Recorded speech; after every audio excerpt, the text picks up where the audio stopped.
السلام عليكم ورحمة الله وبركاته. النهاردة هنعمل ميني فطير حلو قوي جميل، هيعجبك وهيعجب الولاد، وسهل جدا، مكوناته بسيطة.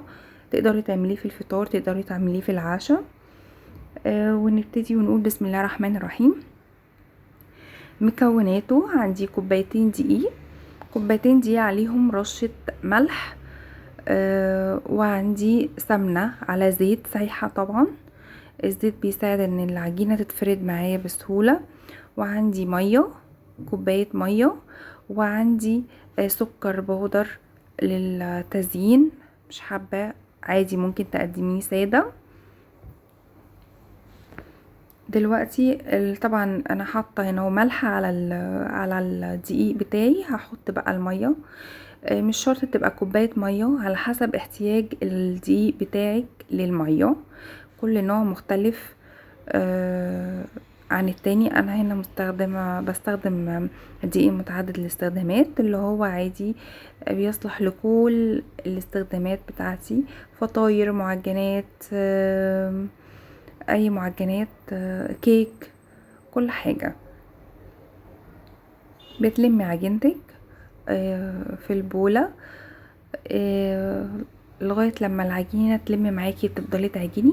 المهم ان العجينة تلم معاكي، ومش مشكلة خالص لو لزقت كده. بصي نسبة التلزيقة دي عادي جدا، هو ده اللي انا عايزاه. لما تريح خالص هتلاقيها اشتغلت معاكي حلوة قوي وما لزقتش خالص. انا هاخدها واقطعها كور، لان هو ميني بيتزا، ميني فطير.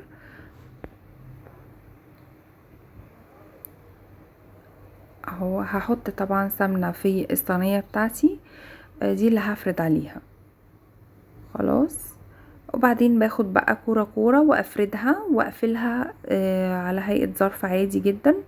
وكل ما الكور دي ريحت، كل ما كانت احسن. يعني كل ما تريح العجينة كل ما تفرد معاكي احسن. وطبعا بيدخل، تقدري تدخلي بسهولة جدا الهواء، تشدي العجينة وتدخلي الهواء جواها. هتبقى احسن، وتبقى مستوية من جوه ومروقة ومورقة وحلوة قوي.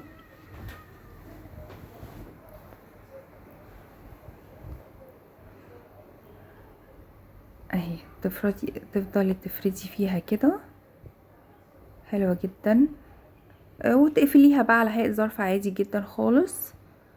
اهي بصي، دخلي الهوا كده زي ما انا بعمل عادي جدا. لو اتقطعت منك مش مشكلة خالص خالص، كل ده هيتدارى وهيتقفل وهيستوي، يبقى زي الفل. وهتشوفي معايا دلوقتي اهو. بصوا، بدهن بقى طبعا سمنتي على طول بين كل طبقة والتانية، وهقفلها زي الظرف كده زي ما انتي شايفة.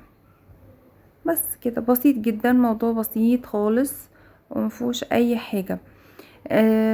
نفس الفكرة، لو انت عايزة تعملي فطيرة كبيرة تقدري تعملي كذا ظرف من ده وتدخلي جوه بعضه. تعملي فطيرة حلوة. وتقدري برضو تسويها على الفرن، تسويها في الفرن او تسويها على البوتاجاز من فوق. حلو جدا جدا.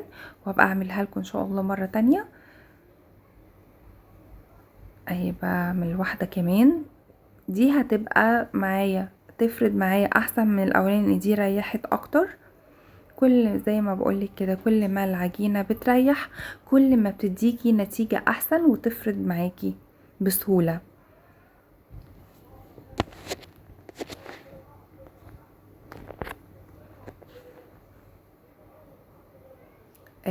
اهي برضو نفس الفكرة، تفردي وتطبقي زي الظرف، وبين كل طبقة والتانية تحطي سمنة. آه بس الفطير ده حلو قوي، ممكن تقدميه بسكر بودر، ممكن ما فيش خالص تقدميه سادة مع كوباية شاي بلبن، او كوباية شاي حلو قوي، او كوباية لبن للولاد تحفة جدا. تقدميه فطار، تقدميه في عشاء، ممكن ياخدوه في اللانش بوكس، تلفيه في ورقة الزبدة، وبعدين تلفيه بورقة الفويل، او تلفيه رول كده صغير، ميني رول كده صغير، حلو قوي للولاد في المدرسة، تغيير بدل السندوتشات. مع كوباية عصير او علبة عصير او علبة لبن، بتبقى حلوة وتغيير للولاد. الفويل علشان يحافظ على السخونة بتاعته طبعا، والاسترتش او تلفيه بالاسترتش عادي بعد ما بتلفي بورق الزبدة لو ما عندكيش فويل. بس لازم ورق الزبدة علشان خاطر ما ينفعش ان انا احط الورق الفويل على طول على الاكل بسبب اضراره يعني. اهي دي اخر واحدة انا بعملها. بصي انا عملت الكمية بتاعتي اهيت حلوة قوي. دي اخر واحدة بعملها برضو نفس الفكرة.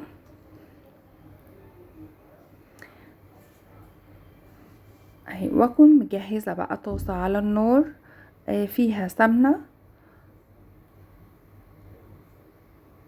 من السمنة السايحة بتاعتي، واجهزها وافردها في الصينية بتاعتي. اهي زي ما انت شايفة كده اهي اتفردت اهي. بفردها قبل ما احطها في الطاسة بس. ممكن قوي تحشيها في الخطوة اللي هي قبل ما اقفل الظرف الجزء التاني، ممكن تحشيها جبنة موتزاريلا، ممكن تحشيها ميكس جبن، جبنة شيدر، جبنة موتزاريلا، جبنة بيضة، جبنة وزيتون، تعمليها سادة حلوة قوي.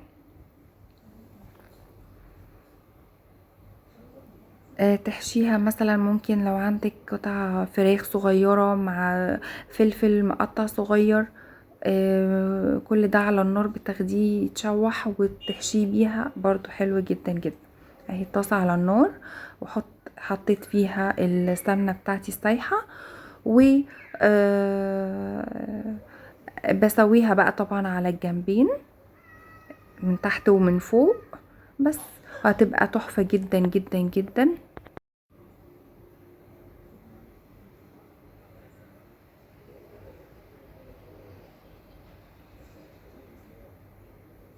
اهي بس مش هتاخدوا منك وقت خالص خالص، هي دقيقتين على الجزء اللي تحت ودقيقتين على تقلبيها على الجزء اللي فوق كمان وخلاص.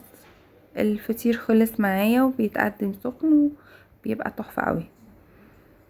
اهي بصي قلبتها اهي، بصي الفقاعات تحفة، بصي الفطيرة يعني بتنتفخ معايا ازاي. دي حلوة جدا عشان انا حاطة السمنة ومريحة العجينة بتاعتي. بصي هشة ازاي وجميلة. بنكرر بقى نفس الخطوات الكمية بتاعتي وبقدمها